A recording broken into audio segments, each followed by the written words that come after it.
Hello, my name is Courtney. I am from Columbus, Ohio. I am a member of the clients of Sherlock Holmes, and I represent Art in the Blood, my pal Dana right here. And we are here to give a toast to Sir Christopher Lee. We should all. So, when his great friend Peter Cushing passed away in 1994, Sir Christopher Lee said, "I don't want to sound gloomy, but at some point of your lives, every one of you will notice that you have one person in your life, one friend whom you love and care for very much. That person is so close to you that you are able to share some things only with him. And then, when that person is gone, there will be nothing like that in your life ever again." Though I personally never had the opportunity to meet Sir Christopher Lee, unfortunately, his words have resonated with me since I heard the news of his death. No one in this room has ever lived in a time without Sir Christopher Lee on the silver screen.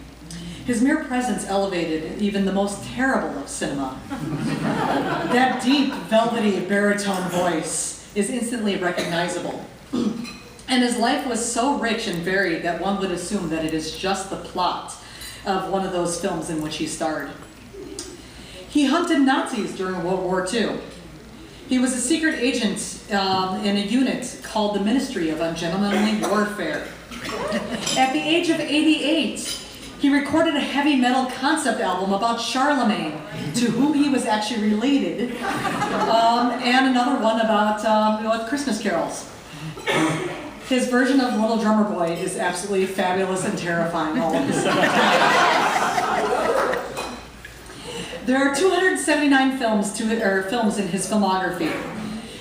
He's one of the most prolific screen actors in the history of cinema.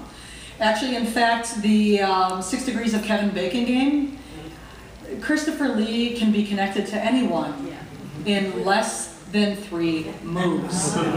So it's the 3 degrees of Christopher Lee, not the 6 degrees of Kevin Bacon. In his filmography, he was a James Bond villain, a Scaramanga with 3 nipples. He was Count Dracula, second only in our minds to Bela Lugosi. He was Death. He was Lucifer. He was Lord Summerisle in the original and, of course, best version of, The Wicker Man. He was Saruman. His Saruman and presence intimidated Sir Ian McKellen on the set of The Lord of the Rings. When told by Peter Jackson on the set of The Lord of the Rings to imagine the sound of a man being stabbed in the back, he replied, "I don't have to imagine, I know that sound." Lee was fluent in English, Italian, French, German, and Spanish. He was moderately proficient in Swedish, Russian, and Greek, and described himself as conversational in Mandarin Chinese. As a person, he was always gracious when a fan wanted a picture or an autograph. Of course, we here will remember him mostly for Sir Henry Baskerville in 1959, Hound of the Baskervilles. But of course, he was also the only actor to have portrayed both Holmes brothers, Mycroft and Sherlock. While we deeply mourn his loss, we celebrate his incredible life and take comfort in knowing that he always knew how much we, his fans, appreciated him.